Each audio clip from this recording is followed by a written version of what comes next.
Hoy tenemos con nosotros a una de las cabezas mejor armadas de la izquierda chilena y entregada desde que la pudo sostener sobre sus hombros a crear fuerza para el cambio social. Lo conozco como académico, como sociólogo, como uno de los compañeros mejor preparados y más entregados a nuestro esfuerzo, y también, debo reconocer, como un amigo entrañable. Hoy nos acompaña uno que juega de local, Carlos Ruiz.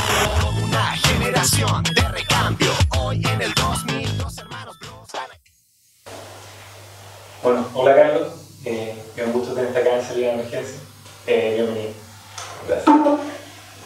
Mira, vamos a hablar un montón de cosas, de política, de coyuntura actual, de la transición, pero siempre es importante presentar a la gente que nos está viendo con quién estamos hablando, qué hay detrás del nombre, en este caso qué hay detrás de Carlos Ruiz, el sociólogo, el dirigente. Tú naces en la década de los 60, una década súper convulsionada, y queríamos saber un poco qué hay de ti en esa familia de la que provienes, padres con militancia socialista. ¿Cuánto de eso impacta en tu formación, en tu mentalidad, en tu personalidad? En breve. Es una familia que está absolutamente inmersa en el proceso político y social de los 60 y los 70. Socialistas en ese momento, dirigentes los dos. Y como toda la gente que está en ese tipo de posiciones, tiene que salir fuera, al exilio. Ahora después ellos viven un exilio, se separan, además con una particularidad, digamos. Los dos buscan de alguna manera hacerse activos en la política, o lo que significa ser activos en una politicidad que se empieza a reproducir en el exterior, en el exilio. Y eso dentro de las conmociones que provoca entre la propia comunidad chilena en el exilio. Se hacía un tipo de política que también ustedes dirían, ¿no? Como dicen ustedes, era una política que era jugo, digamos, ¿no? Que no era real, que era para gringo ver, como decía Faleto. Y otra que intentaba realmente convertirse en un proceso incidente respecto a las relaciones de poder que seguían operando en Chile. Cada uno lo resuelve a su modo, digamos, ¿no? Mi madre emigra al MIR, mi padre sumerge en los procesos internos del Partido Socialista, que son muy fuertes en ese tiempo, toda la diáspora socialista, después las reconstrucciones socialistas, él las vive en primera línea, etc. Pero yo vivo como niño en ese tiempo, estoy hablando de cuarto año básico, el proceso de búsqueda en ambos, por insertarse, por reconstruir, por no dejarse arrancar la política que habían habitado originalmente en Chile. Ese proceso es muy fuerte en el exilio y establecía disparidades también. Yo de muy chico empecé a entender que la comunidad que había chilena en el exilio no era toda igual, digamos. Y todos decían que y decían política porque así se ganaban prestigio afuera por quienes lo recibían, digamos, pero no realmente todos estaban haciendo política en ese sentido. A ti te toca también partir al exilio siendo un niño. Pasas por México, pero finalmente te estableces en Cuba. Panamá también. Cuéntanos un poco cómo fue vivir como niño y después como adolescente, ese tránsito, y después tu estadía en Cuba, cómo afectó también a tu personalidad, a tu mentalidad, vivir ese proceso. Bueno, primero es el mundo que te llega muy chico y te llega de una manera muy acelerada. Cambios de escuela, cambios de ciudades, cambios de casa, es mucho. De repente no te querés subir más arriba de un avión, ni querés que te cambien más de colegio, etc. Pero más allá de eso, donde ya vivo una etapa más estable en mi vida es en Cuba, una buena parte de mi vida, 14 años, y donde tuve, creo que el privilegio de conocer, alcanzar a vivir a la generación que protagonizó la epopeya cubana, digamos. La generación de la revolución, la generación también de los primeros años de la revolución. Tanto dirigentes como pueblo en sí, con los que te vinculas. Y esa fue una oportunidad única, de una experiencia que es irrepetible y que incluso hoy no es posible vivir en la misma Cuba, digamos, ¿no? Eso te marca, obviamente, te marca. Es como ser hijo de la Atlántida, ¿no? Y te deja una responsabilidad también, una suerte de... De todo, una mezcla, dolor también. Una experiencia muy compleja de evaluar todavía, yo creo. No lo estoy eludiendo, tiene sus limitaciones. Creo que es muy difícil todavía también establecer en qué medida el proceso actual es depositario o no de aquellos sueños y de aquellos procesos. Ahora se lo tendrán que resolver los cubanos, pero yo crecí con esa marca. Con esa marca, incluso hasta el día de hoy, lo que le pasa un poco a Cuba, a mí me cuesta separarlo emocionalmente. Hay dos hombres que son muy importantes en tu formación política temprana, Juan Carlos Marín, Nelson Gutiérrez, dos cuadrazos políticos intelectuales, Lito Marín, del MIR. ¿Qué representan para ti ellos y cómo evalúas la paradoja, si me permite la palabra, de que siendo dirigentes tan cercanos a ti y tú a ellos, tú también concluyas que hay que superar a la izquierda que ellos contribuyeron a construir y lideraron? Yo entré muy chico al MIR, lo viví hasta que fui jefe de la juventud del MIR y después fui expulsado del MIR. Porque lideré a un sector juvenil que se opuso ya finalmente a lo que a mí me parecían que eran salidas medias ya militaristas. Desde ese ingreso hasta allá, yo creo que fundamentalmente, claro, tuve a esos maestros dentro del proceso, a Nelson mucho más cercano en términos vivenciales, pero también Lito fue una influencia permanente, Lito Marín.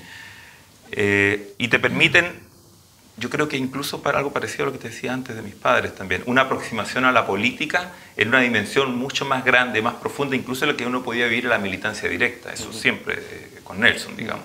Incluso un acercamiento a la política como un proceso tan complejo de transformación que incluso trasciende tu propia vida, no porque te vayan a matar, sino que sencillamente está puesto en escalas de generaciones, de procesos. Y con Lito también un poco eso. Bueno, Nelson, disculpa, primero... esa forma de ver la política, los procesos políticos como procesos sociales, te vacuna contra otras cosas que existían en el MIR y que eran muy fuertes, que eran sobre todo las reducciones militaristas de las luchas sociales, ¿no? Y en algún momento, sobre todo yo diría finales del 83, pero ya 84, 85, ya yo estoy viviendo eso bastante activo como dirigente dentro del MIR, aunque sea muy joven, yo sencillamente no me reconozco más en ese proceso. Y me acuerdo que en ese tiempo decía que el MIR ya no cumplía un nuevo aniversario, sencillamente, y me voy con un grupo de jóvenes. Hago una travesía un poco larga que va a desembocar después en la zurda, digamos, pero que me lleva a empezar a tomar distancia de esa izquierda.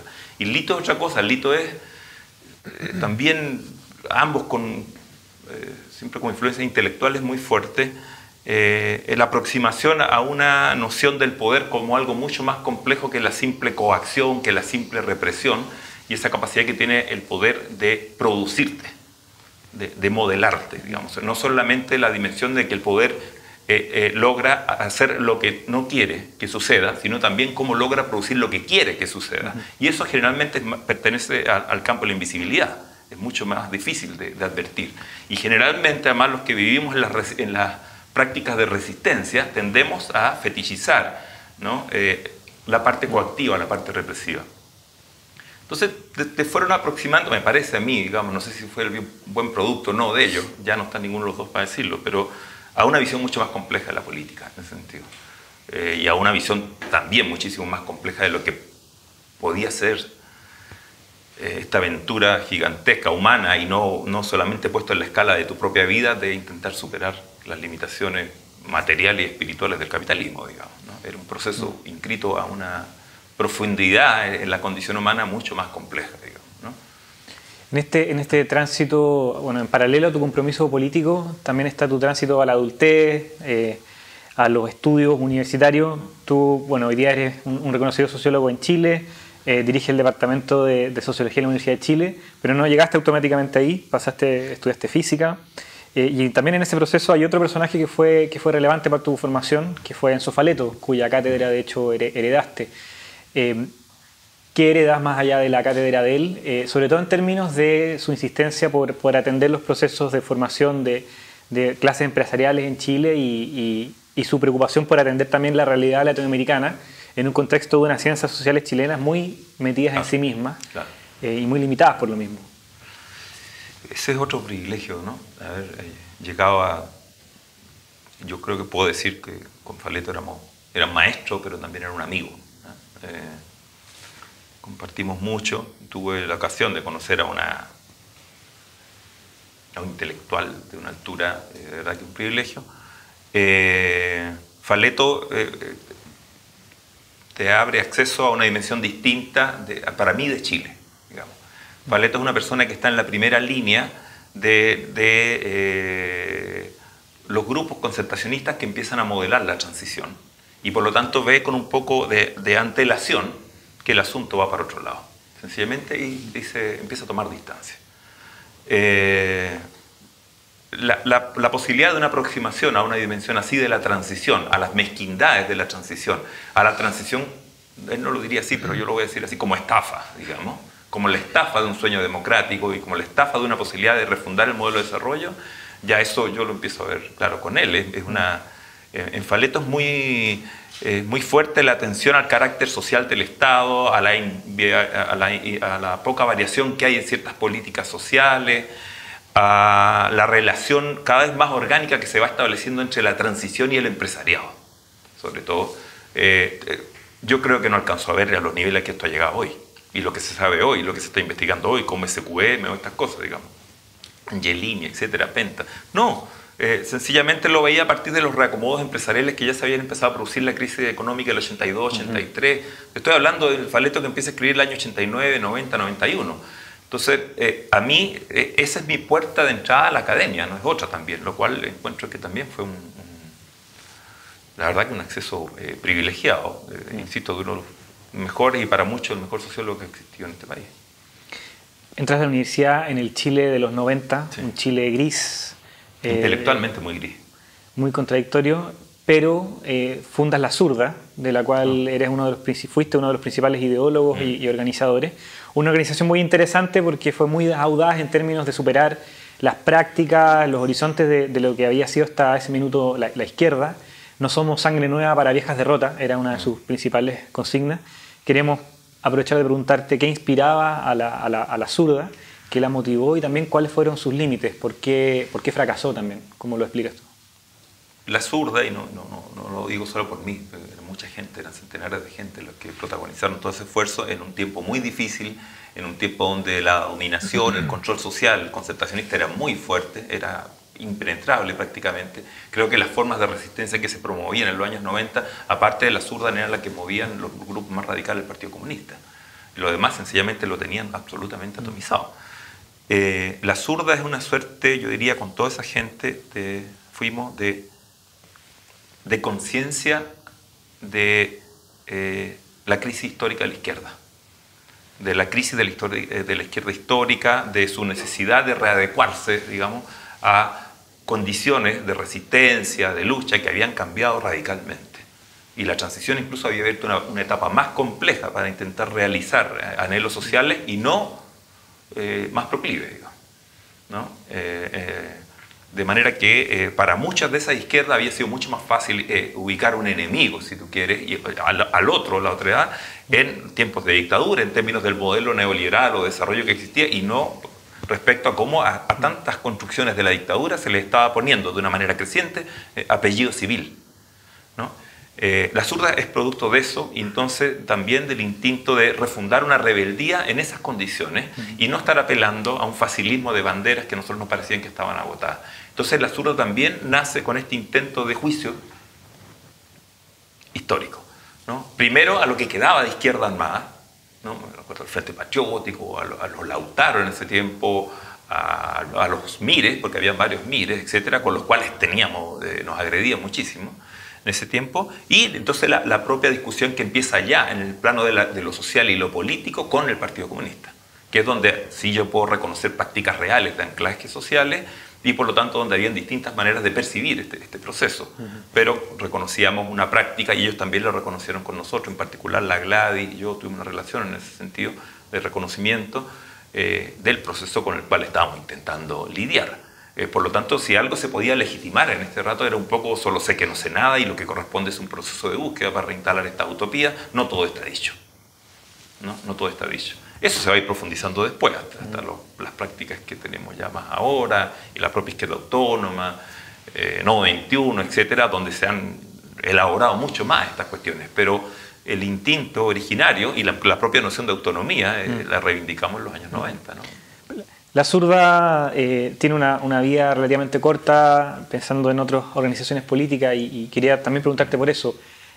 ¿Por qué no llega hasta hoy día también la Zurda? ¿Qué fue lo que produjo su crisis? Primero externo, después interno. En términos externos, primero que nada, para construir alternativa política y para construir práctica política, los años 90 son tremendamente difíciles, ¿no? Que te lo diga incluso el propio Partido Comunista, lo difícil que fue eso, digamos. Entonces, construir derecho a la politicidad, cuando lo que tienes es un marco de dominio que te niega el derecho a la politicidad.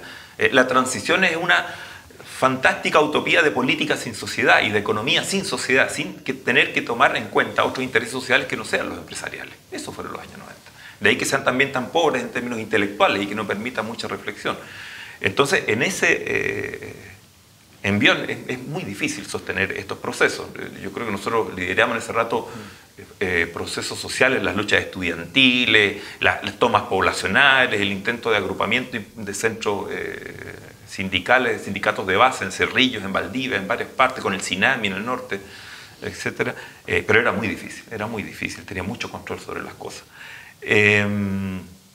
Internamente también fue, yo creo que todavía un etos que no terminó de cuajar, esto de revalorizar, o qué revalorizar, qué es lo que no revalorizar de la herencia de la izquierda histórica en ese sentido. Entonces se fueron abriendo distintos caminos a ello, incluso una suerte de esencialismo de clase, lo popular y el asiento de lo popular y el rechazo, una especie de sectarismo contra todo lo que no fuera popular en ese sentido, y el pobre es bueno porque es pobre, digamos, cosas que con Marx no tiene nada que ver esa cuestión. A otros que se empiezan a entusiasmar más bien con las ideas de nuevas capas medias, etc. Yo creo que unos terminan levantando la candidatura de Roxana Miranda, otros terminan en el PRO, digamos. Esa es la historia. Se van abriendo estas cuestiones con un espacio político, la zurda, que tiene cada vez más dificultades para procesar este Chile nuevo, en el fondo, con estas complejidades que está entrando. Yo creo que eso nos supera. Pero la zurda detecta precisamente este nuevo Chile. Es sensible. Y es muy sensible a eso. Y después de su desaparición hay procesos que empiezan a parir un Chile nuevo, o advertir que hay una sociedad que se está moviendo. Y en ese sentido hay algunos aciertos. En el 2006 hay una movilización estudiantil muy relevante que venía de anteriores luchas acumuladas. ¿Para qué decir el 2011? Donde una nueva generación irrumpe representando intereses sociales excluidos durante más de 30 años. Yo quería preguntarte, bueno, ¿qué está pasando en la sociedad chilena durante los 2000, pero arrastrando todo lo que hay detrás de la transición, que cambia los clivajes de la política y que abren la oportunidad de la emergencia de nuevos actores? Porque este es el proceso también en el que tú te reactivas políticamente, contribuyendo, lo digo con mucho conocimiento de causa, a la formación de Izquierda Autónoma. Fundamos Nodo 21, donde estamos hoy día. También en este contexto por el que nos empeñamos mucho rato. ¿Qué hay de nuevo y por qué vemos posibilidades? Voy a descubrir América en el mapa con lo que voy a decir, pero Chile vivió una revolución capitalista, una transformación capitalista fantástica, que prácticamente no tiene par, no solo en América Latina, sino que a escala planetaria. Usualmente por los analistas es apuntado como ejemplo de estas cuestiones.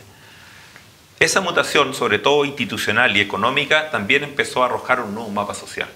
Pero los nuevos agrupamientos sociales tardan o tienen escalas de maduración mucho más largas. Nosotros podríamos decir que llevamos más de 40 años de neoliberalismo ininterrumpido en Chile. Y esos 40 años prácticamente no existen en ninguna otra parte del mundo. Entonces esto empieza a arrojar una fisonomía, a un mapa social distinto.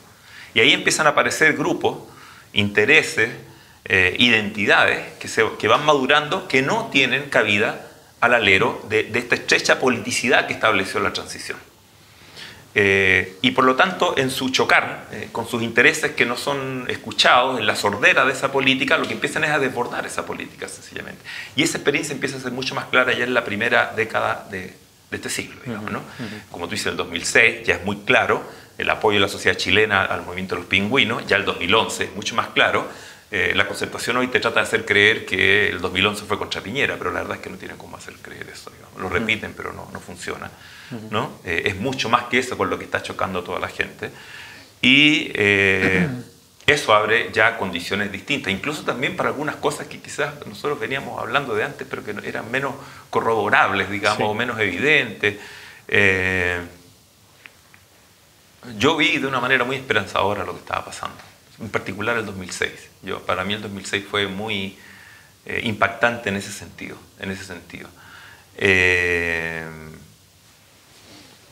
Porque lo que se empieza a abrir es la oportunidad de un nuevo ciclo histórico.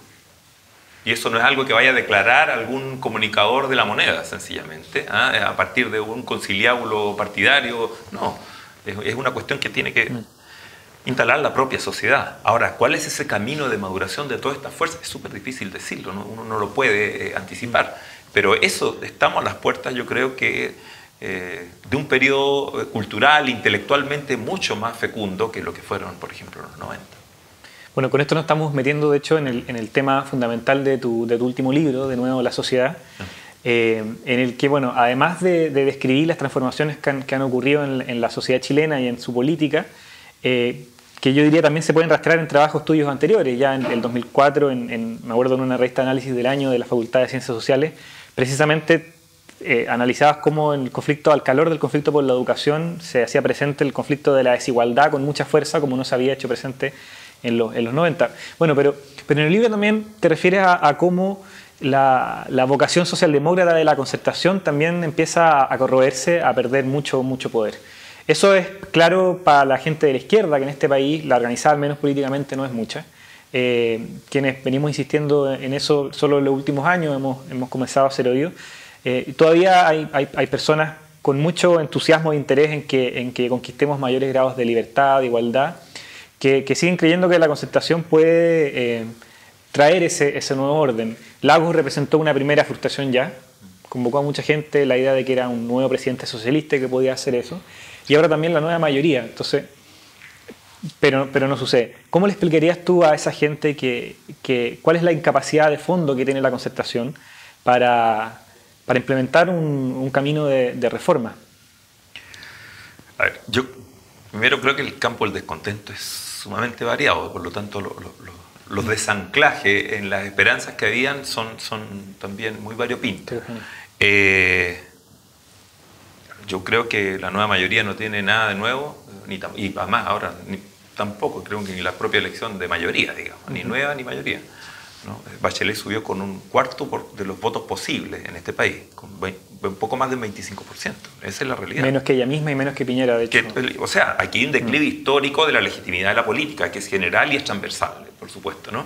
Y eso lo ha afectado a ella. No es cierto que se cayó ahora, expectativas muy altas. Entonces nunca fue una mayoría. Hace mucho tiempo que no hay mayorías políticas en este país. Y nueva, menos. O sea, la verdad que la continuidad en el modelo de desarrollo impuesto es pasmosa en ese sentido. Por ahí lo he dicho otras veces. Yo creo que Piñera fue el quinto gobierno de la concertación, o al revés, ¿no? Entonces, en ese sentido, ¿qué pasa? Incluso algo pasa que ocurre ya en los años 90. En los años 90 crecen sistemáticamente, por ejemplo, los presupuestos de gasto social, en salud, en educación. Y a la misma vez que crece el gasto social, crece la desigualdad. Entonces, yo lo decía el otro día en un programa de televisión, o sea, ¿para qué van a recaudar más? Y recaudan más con el discurso de que esto va a representar una mayor capacidad de lucha contra la desigualdad. Si mayor recaudación del Estado no implica necesariamente una disminución de la desigualdad. Entonces, el punto es ¿por qué? Digamos, ¿no? La mayoría del gasto social en este país se ha gastado en un subsidio a oferentes privados de lo que eran antiguamente servicios públicos. Justamente entonces en salud, en educación, en pensiones, ha emergido todo un capitalismo, servicio público, que vive de subsidio estatal. Entonces nosotros nos entregan un voucher o sus distintas imitaciones o variaciones que hay, y nosotros tenemos que ir a consumir con ese dinero estatal, entonces, con un proveedor privado, que se licita, en fin, depende de salud, cómo sea el rubro, digamos, ¿no? Por lo tanto, primero genera una especie de capitalismo rentista, poco innovador, achanchado, que no tiene nada de esa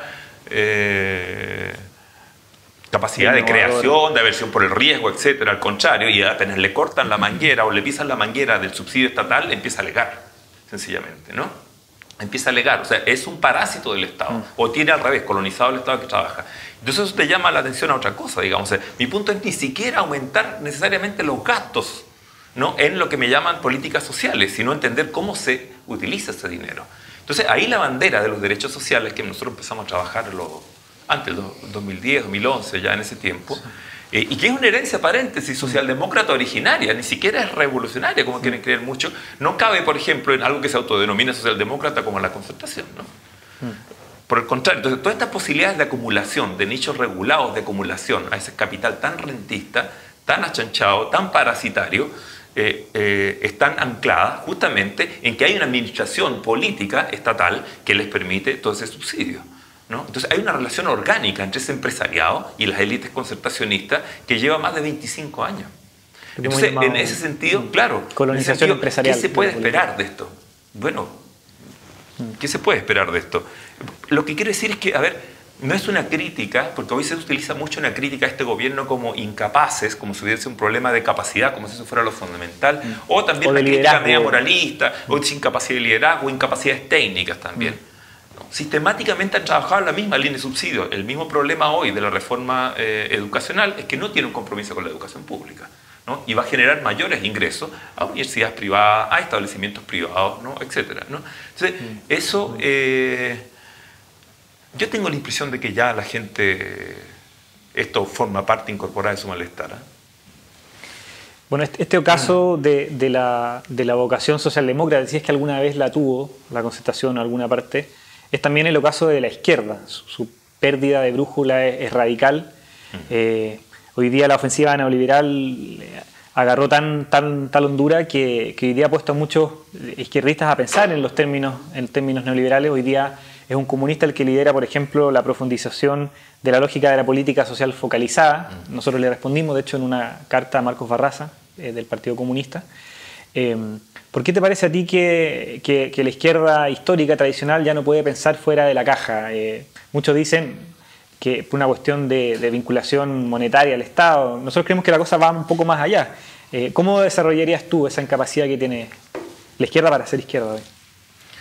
Primero que nada, hay una tradición histórica que te señaló que poco menos que a partir del Estado tú podías instalar constricciones hechas económicas a la mercantilización. Y ese es un pensamiento muy arraigado en la izquierda histórica. Resulta que hoy más Estado no es menos mercado, ¿no? Hoy crece el Estado y con amparo del Estado crecen relaciones mercantiles, ¿no? Entonces lo único que puede tener al mercado no es más Estado necesariamente, sino más democracia, más empoderamiento de la gente, y por lo tanto el Estado tiene que ser democratizado. A priori, no cualquier Estado es menos mercado, ¿no? Y eso crea una situación en la cual me parece a mí la izquierda patina, y en particular en este rato, de manera patética, el Partido Comunista. Y en esto quiero decirte que no es una crítica moral, o eso se lo podemos dejar a la oscura. Son absolutamente incapaces de construir una posibilidad de transformación en estas condiciones a un nivel de mercantilización de las relaciones sociales que está establecida con amparo del Estado, ¿no? En el fondo se explota la reproducción de la vida social en pensiones, insisto, en salud, en educación, ¿no? A partir de esta restricción de derechos y a partir de este desmantelamiento de los servicios sociales del periodo anterior, ¿no? Eso, por ejemplo, ahora que entran estos como Marcos Barraza, etcétera, administrar el gasto social focalizado, que es la naturalización de esa constricción de derechos sociales, que es una sugerencia más, una imposición política del Banco Mundial, que el resto de los gobiernos de América Latina todos han rechazado, y no solo los gobiernos de izquierda, lo rechazó Cardoso en Brasil, Cardoso es de izquierda que somos entonces, ¿no? Y contribuyen a esa naturalización. O sea, lo que hay ya es sencillamente una incapacidad de venir alternativa, sencillamente, de apropiarse de forma de resistencia efectiva en esta especie de capitalismo avanzado en el que estamos metidos, de neoliberalismo avanzado, ¿no? Los terminó por desarmar. Este capitalismo avanzado, capitalismo de servicio público, como también le llama, supone condiciones muy novedosas para los esfuerzos de transformación, y es paradójico porque en nombre de la libertad, entendía la libertad reducida a la libertad comercial de los dueños del mercado, hoy día hay un nivel de expropiación de la soberanía humana, individual, colectiva, sobre la propia vida enorme. Y tú en el libro, de hecho, señalas que esa realidad nos pone al orden del día la oposición entre mercancía y humanidad. ¿Qué connotación le das en esas condiciones y qué potencial a las luchas por derechos universales, por esas luchas que, como señalas, solían ser banderas de la socialdemocracia, pero hoy día parecen entrañar algo más que eso? O sea, hoy tienen una potencialidad política muy distinta de la que pueden haber tenido en las primeras décadas del siglo XX o incluso después en la posguerra, digamos, en Europa, etc. Son banderas con las cuales se construyó toda Escandinavia, digamos, ¿no?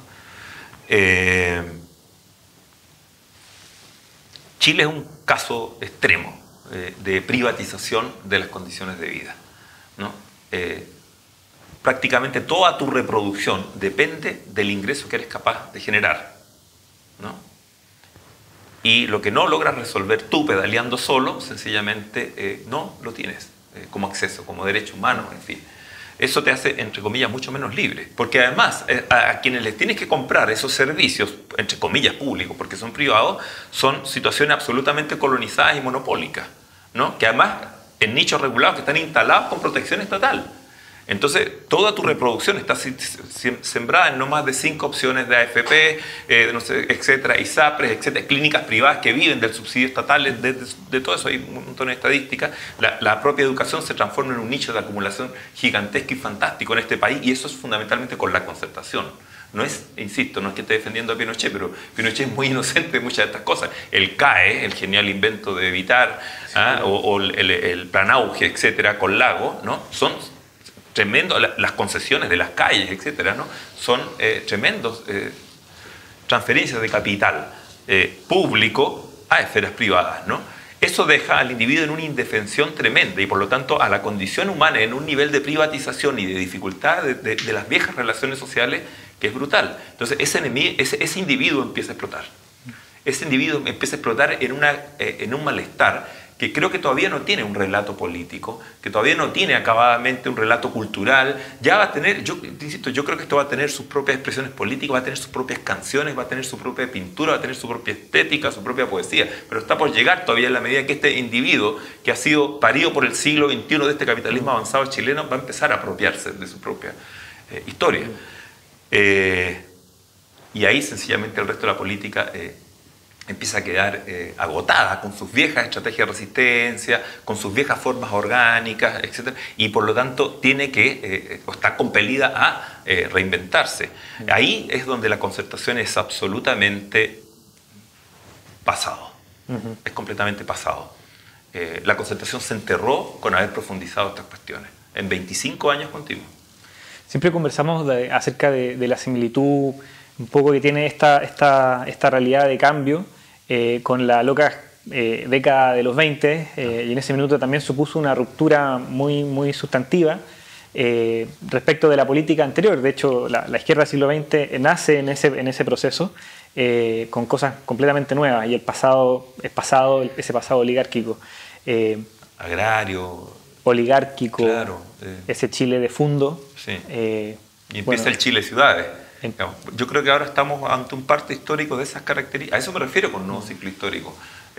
Y las alternativas que provengan de eso tendrán que ser capaces de nutrirse de un conjunto muy heterogéneo de resistencias, de prácticas, de relatos, de formas de apropiación de muy distintos sectores sociales. O sea, no es posible ahora que haya un destacamento que diga yo voy a practicar un camino propio, político y exclusivo y aquí va a estar sencillamente la fórmula del nuevo Chile. Eso es no reconocer el gigantesco proceso de constitución social que está corriendo en Chile y la forma en que vaya a cuajar también en nuevos órdenes constitucionales. Hoy la misma discusión de la constitución te la encierran en puras discusiones de procedimiento. Aquí lo que hay que constitucionalizar es la salida del neoliberalismo y qué Chile queremos inventar. Y eso es un proceso que no lo resuelven abogados. Igual que la educación no lo resuelven los economistas, digamos, ¿no? Es la sociedad la que tiene que hablar. Por esto decía un poco quizá el título del libro, ¿no? De nuevo la sociedad, es porque se acabó la utopía de política sin sociedad. Ahora están obligados a considerar la sociedad, ¿no? Y la sociedad va a entrar pateando las sillas, botando las mesas y tratando de parar otras cosas nuevas que va a llamar sillas y mesas, sencillamente. Y a eso la vieja política, la política elitista de la casta, de la transición, se resiste. Se resiste, pero yo creo que cada vez con menos capacidad. Ahí mencionas un tema que te pido que profundices, que desde Nuevo 21 hemos insistido mucho en que hay algunas vías propias de la izquierda del siglo XX que están agotadas, ¿verdad? Tú la mencionas, la del camino propio. Más que por la cosa vanguardista que supone, sobre todo porque las bases sociales se han transformado mucho en la sociedad chilena, ese tipo de izquierda no tiene dónde pararse, pero también la idea de una izquierda como eterna muleta izquierda de la concertación, que está ahí para colaborar en las pugnas intraelitarias, ¿verdad?, con la concertación. ¿Cómo imaginas tú las bases sociales más que la cosa orgánica, política, las bases sociales de la configuración de una nueva fuerza histórica de cambio. Donde si los años 20 del moviendo. siglo XX fueron, en el fondo, también una compulsión democratizadora de la sociedad, y por lo tanto obligó a repensar la vieja política, donde ser senador era poco menos que una condición de ser varón, etcétera, a pensar una política en términos populares, digamos, desde la izquierda a la derecha, digamos, los partidos de masa, los partidos notables a los partidos de masa, como se dicen. Hoy la política también está compelida a dimensiones de esa profundidad, a reinventarse. Estas son sociedades ya mucho más complejas y con demandas democráticas mucho más grandes. ¿Qué quiere decir eso? Que impide reconstruir cualquier utopía pasada de los movimientos sociales como correas de transmisión de las decisiones del partido, los sindicatos como correas de transmisión de las decisiones del partido, ¿no? Vamos a hacer la revolución en nombre del proletariado, porque el proletariado, como no tiene la conciencia por sí mismo, entonces yo, partido, lo hago en nombre tuyo. Ninguna de esas cosas ya tiene alguna posibilidad mínima de funcionar. Puede que en algún rato en un atajo llegues a ser gobierno, te vas a caer en los 3 días, digamos, ¿no? Porque es una sociedad que está exigiendo otro nivel de apropiación de la política.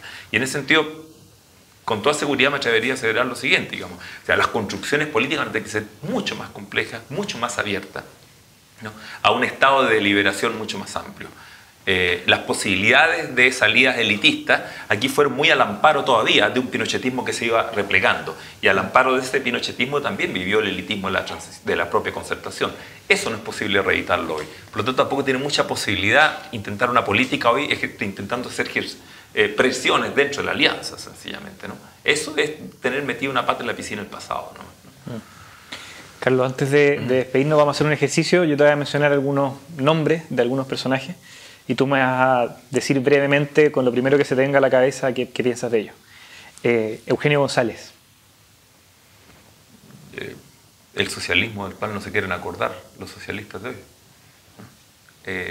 El sueño socialista que justamente instala toda esa capacidad democratizante en el siglo XX, de la cual ese proceso Eugenio González es expresivo como poco, y el viejo Partido Socialista también, ¿no? Y del cual el propio PS hoy no se quiere acordar. No se quiere ni acordar. Antonio Gramsci.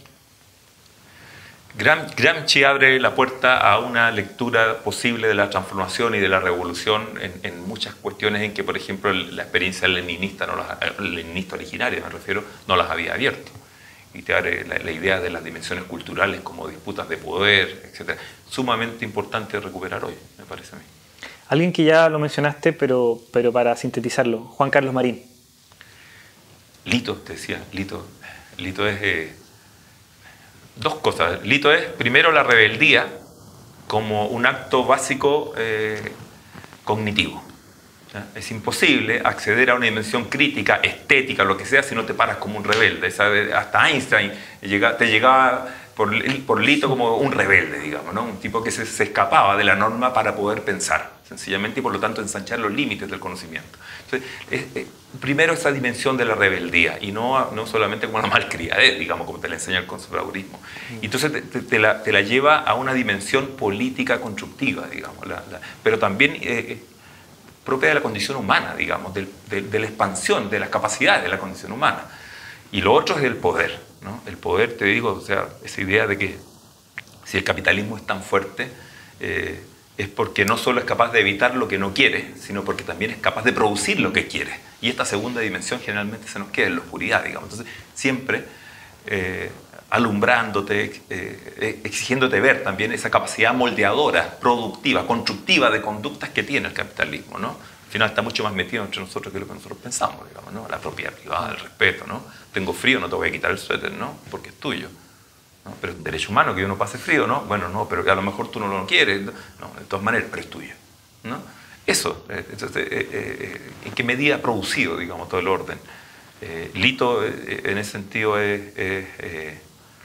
bueno, ha formado generaciones de gente en Argentina también, en esa idea, es reconocido como esto. Gladys Marín.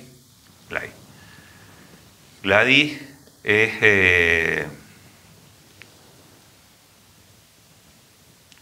creo que Gladys termina representando en la política de los años 90 la mejor continuidad de lo que habían sido los sueños de las luchas democrática y de democratización social sobre todo, y no solamente democratización política, de los años 80. El resto de las alternativas prácticamente todas eclipsan. Y esa es una cosa con la cual no sé cómo puede lidiar el Partido Comunista hoy, ¿no? Con lo mismo que estamos hablando ahora de Barraza, por ejemplo, ¿no? Que explica al contrario, ¿no? Ignorar cómo se produce y se reproduce la pobreza y dedicarse a contar pobres como nos enseñaron con la ficha CAS, digamos, o sea, por Dios, ¿no? Ficha Gladys Marín, de caracterización socioeconómica, que son políticas heredadas de la dictadura. Entonces, por eso te digo, de plan, claro, de la segunda mitad de los 70, con Miguel Kast, ¿no? Viene esta cuestión de la focalización de la lucha contra la pobreza como derecho focalizado, digamos. Ahora, la Gladys no, Gladys Marín es en el fondo ese esfuerzo de reinstalar esa compulsión por la democratización social pendiente de la transición, como esa dimensión ignorada de la transición en la lucha de los años 90. Podíamos tener diferencias, pero estábamos vinculados a ese proceso, también el reconocimiento de sentirnos parte de un mismo esfuerzo y también de un enemigo común, que era el neoliberalismo, este capitalismo avanzado y la representación orgánica que tenía dentro de la concertación. Los que tendrán que ajustar ahora cuentas con eso no somos nosotros. Y finalmente, Jorge Arrate. Jorge es... creo que Jorge es la última posibilidad que tuvieron los socialistas de poder hacer una autocrítica de las limitaciones de la transición. Los que no fueron capaces de hacerla con él y con el proceso que él lideró de crítica a ese proceso de la transición, creo que ya se la farrearon. Haber seguido en el PS después de Arrate y lo que hizo Jorge, ya más complicado. Me tienes que convencer de que todavía tú si eres un ingenuo estando allá adentro porque no te diste cuenta de no sé qué.